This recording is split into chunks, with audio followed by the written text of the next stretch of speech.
Appreciate that. So, hi everyone. My name is Stephen St. Germain. I'm here today to give you guys a brief introduction, the beginning of many, if you will, introductions to what we're calling at NCDIT is Project Accelerate.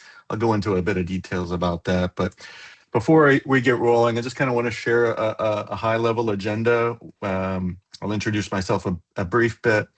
We'll talk about Program Accelerate at a high level, why NCDIT is on this journey. Then we'll get into a bit about what it means to you as local government entities in the state of North Carolina. Then we'll share some next steps, what's coming next, what can you expect, and how can you participate, and then reserving some time at the end for Q&A. If we don't get through all the questions and answers, that's okay. We will take anything that you guys give us, either in the chat or verbally offline, and make sure that we get back to you. So, like I said, my name's Stephen St. Germain. I am with AHEAD. AHEAD is a consultancy group that NCDIT is partnered with to help go through Project and Program Accelerate. I am the engagement lead for the program, and I work very closely with all of the stakeholders and leadership within NCDIT for this program. One of the things that I think we wanted to just make sure we took a little bit of time for at the very beginning is just to give everyone here a bit of familiarity. We don't assume there's a uniform understanding of what Program Accelerate is, so we're going to give everybody a brief introduction to what's happening, what's changing, and why it's changing within NCDIT. So maybe you know today, but NCDIT uses ServiceNow as a solution, a platform to deliver the portal that you guys interact with, to organize the service that they manage and deliver from the service desk into their tier 2 and 3 and higher engineering teams, and even out to their third-party support partners. And today, that platform is shared across several other entities and agencies.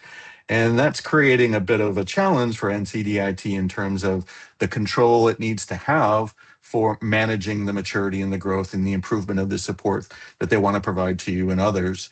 It creates challenges with the data that has to commingle with other organizations and entities. And then it controls when innovation and when enhancements that come to the platform can be adopted and leveraged by NCDIT and others within that shared instance. And so this sort of current reality has created a motivation and an interest by NCDIT leadership to move and transform away from a shared environment and move NCDIT into their own standalone instance. And this is really going to help NCDIT really organize as the clear owner and controller of the service models that they adopt and how they go to you, their customers, and their partners when they deliver that service. It will help accelerate how we mature the organization, both in terms of the services that we provide and how we organize them, as well as how we provide support, and leveraging the data that is now solely focused on NCDIT and you, their customers, to make better decisions about what can happen next. How can we enhance the support experience for you and everyone that NCDIT supports and provides services to.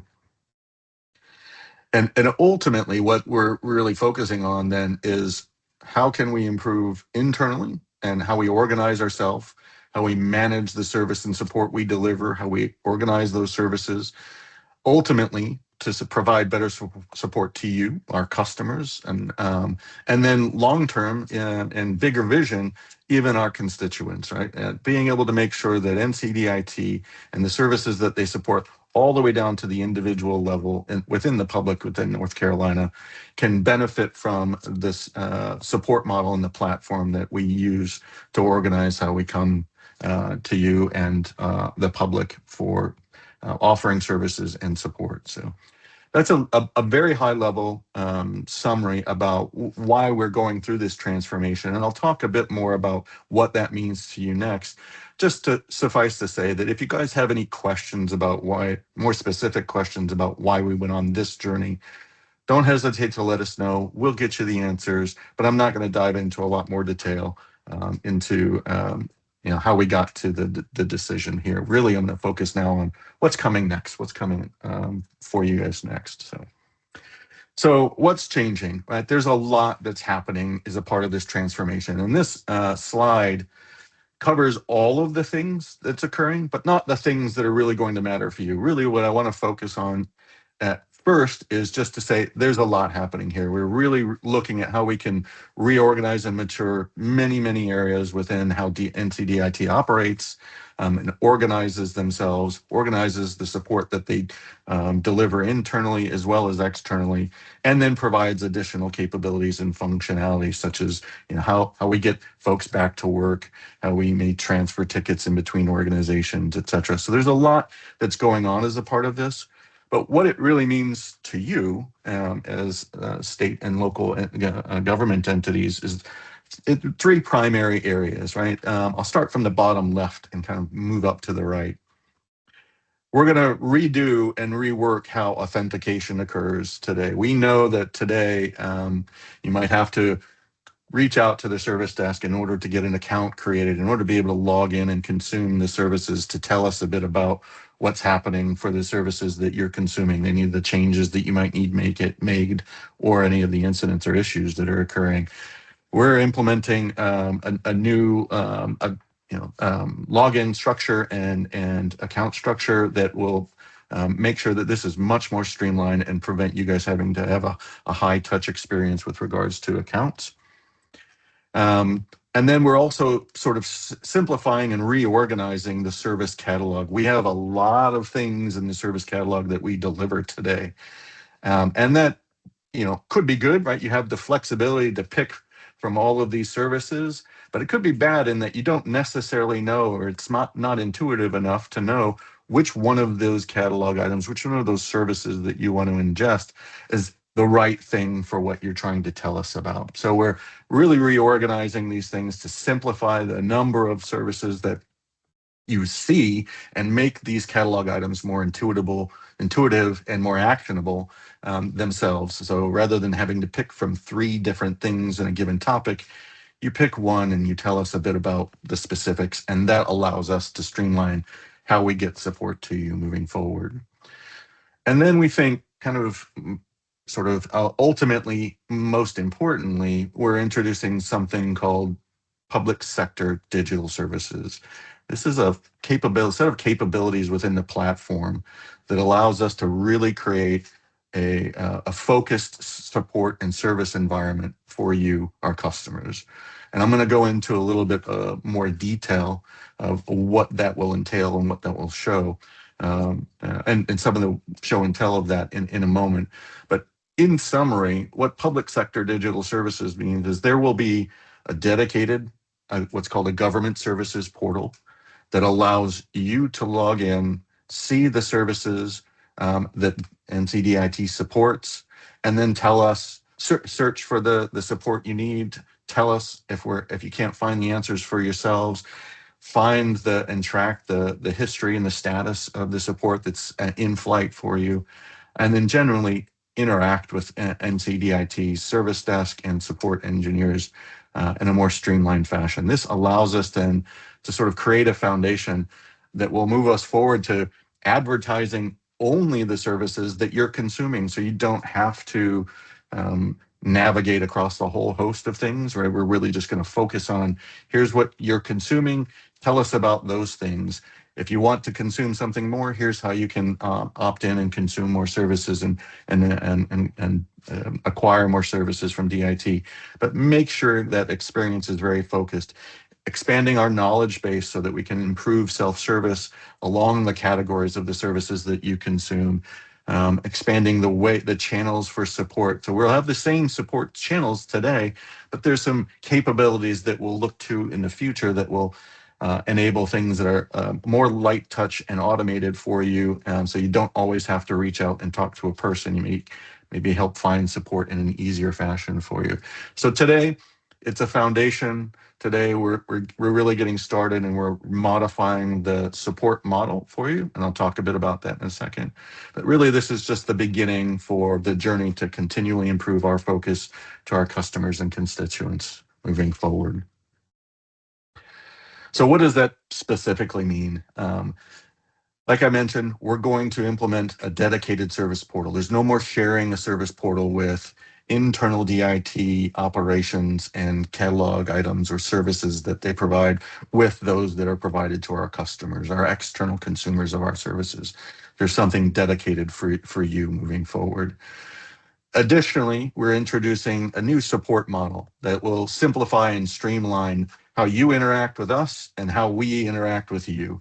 We're moving away from to multiple tiered record types that you would see, such as incident request items, and moving into a case model. So you don't have to worry about what the ticket is called or a specific ticket number across multiple different things. You'll have one ticket number that represents the support that you're engaging with from an NCDIT perspective for those services.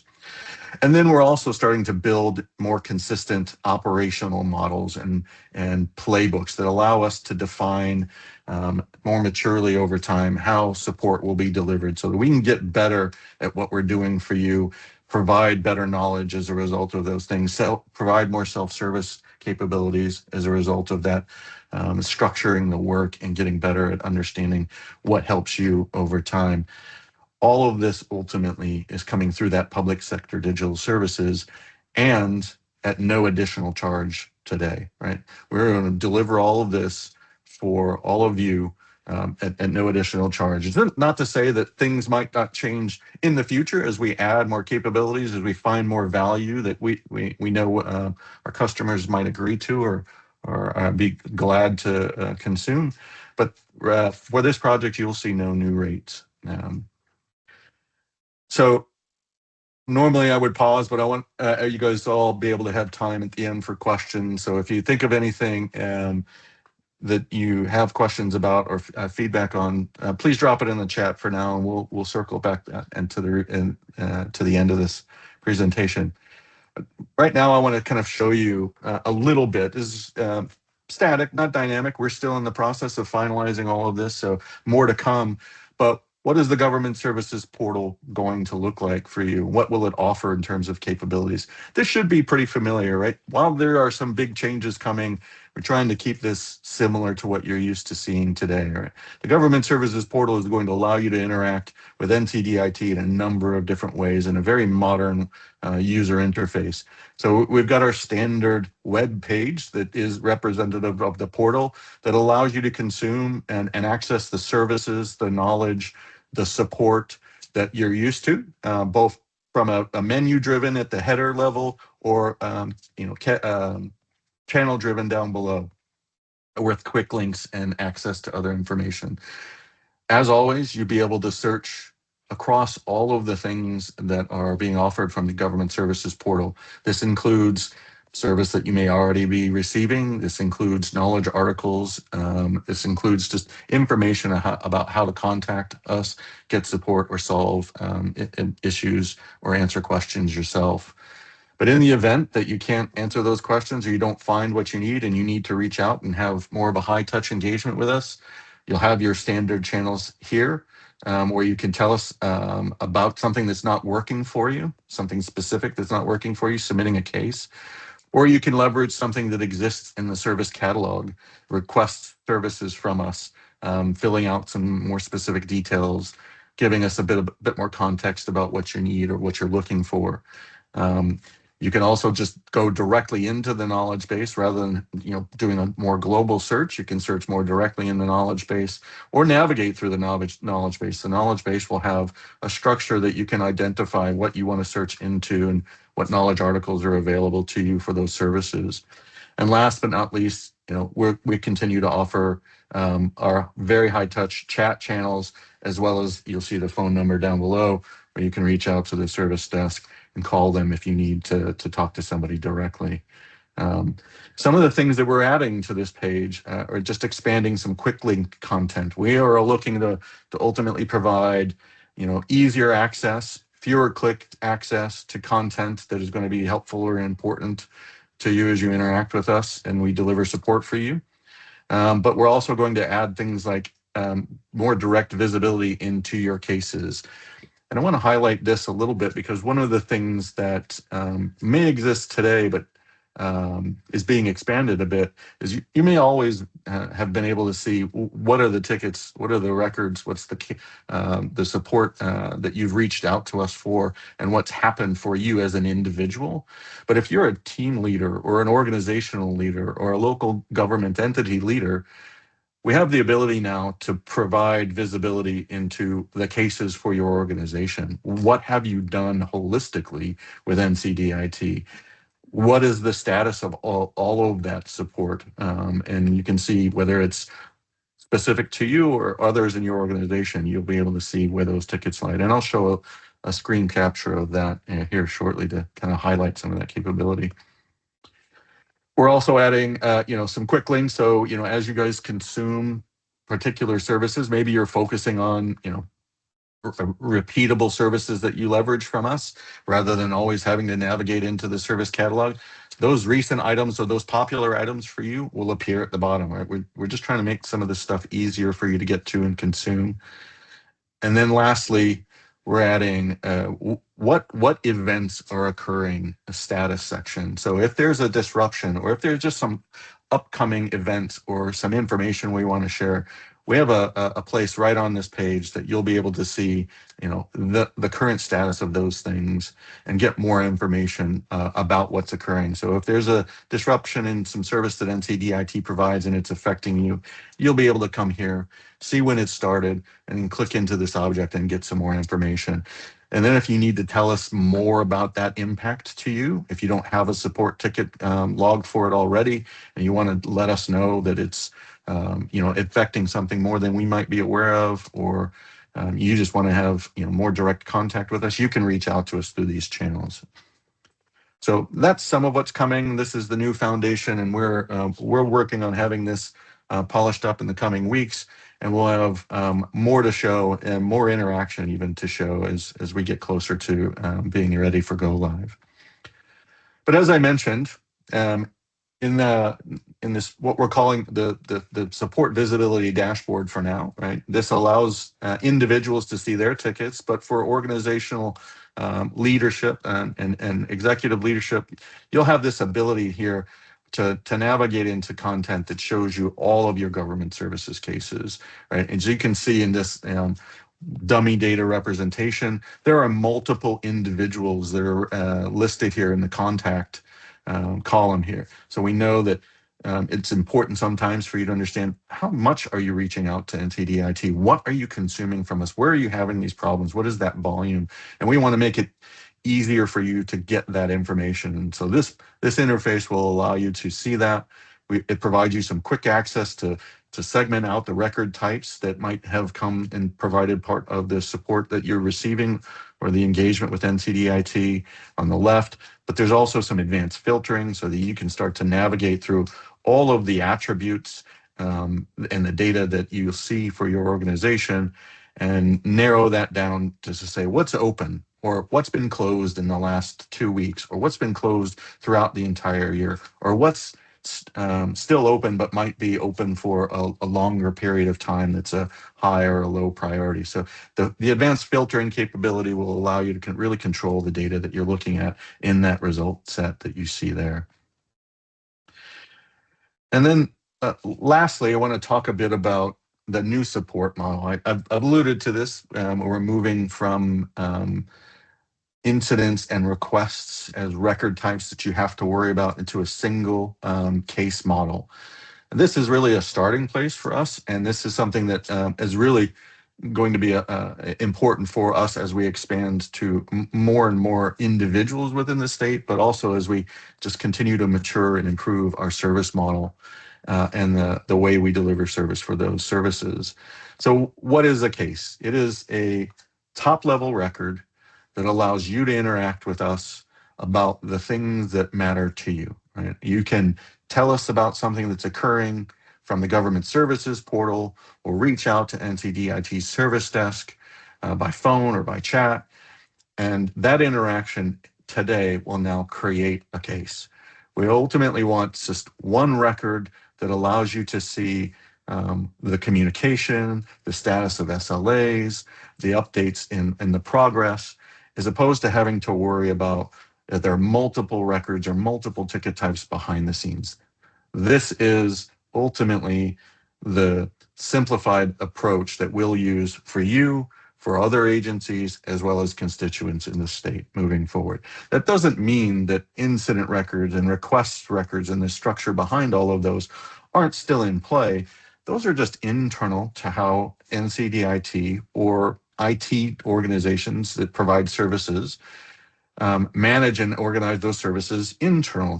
They've always meant to be internal service record types, and allow for those engineers and support teams to collaborate internally, organize, and ultimately resolve or provide the outcomes for the service.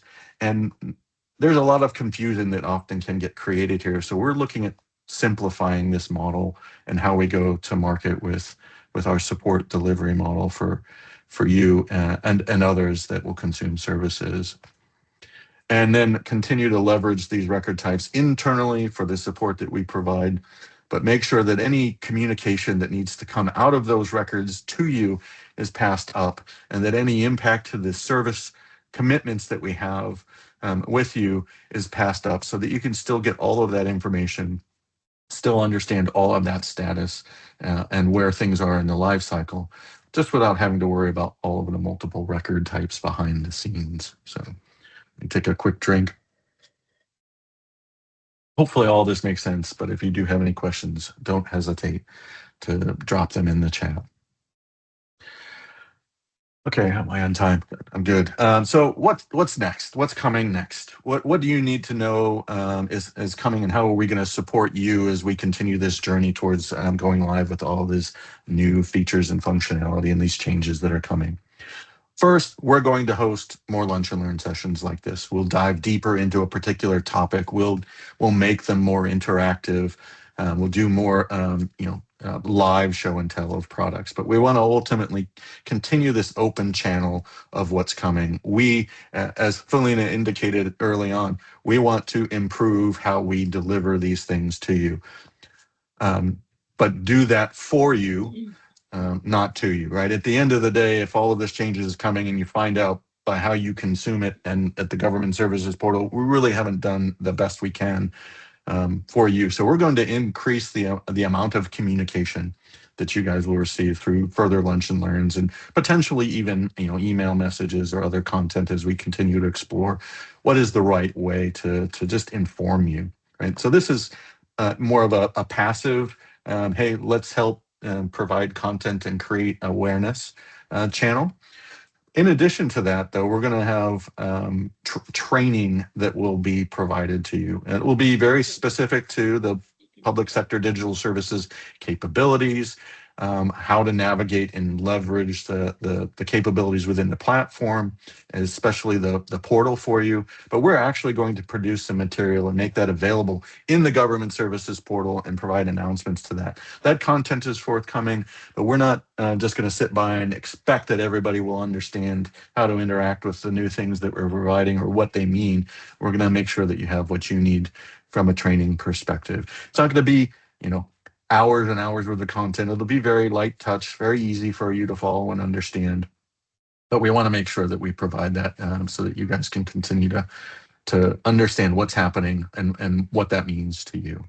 But along this journey, if you have any thoughts or questions as we exit the lunch and learn today, as you're thinking about some of the changes that I've described or shared through this lunch and learn, let us know. We want to know what those questions are. We want to be able to provide you answers to those questions. We may provide those answers in future lunch and learn sessions, or we may even provide those answers through a frequently asked questions document that we share from time to time. There's multiple avenues.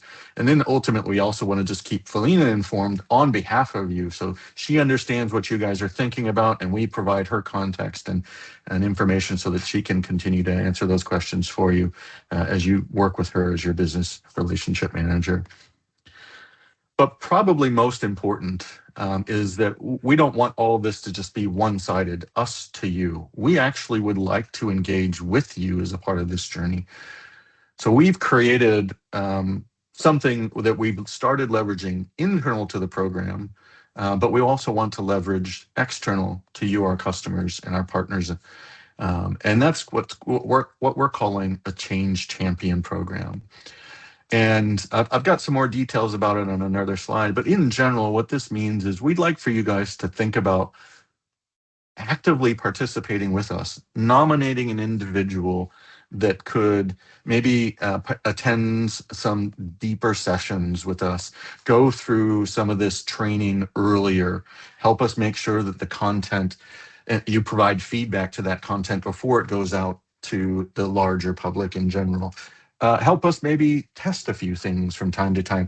We're still shaping up how that Change Champion program will engage and participate, but we know we want Change Champions from you to have as much opportunity to understand what's coming and participate in some of this feedback as possible. Some of that feedback may not change anything immediately, but it may change how we go through our continuous improvement efforts, what we do next, how we enhance the government services portal, what capabilities and features we look to prioritize to continue to enable as we now leverage this platform for ourselves.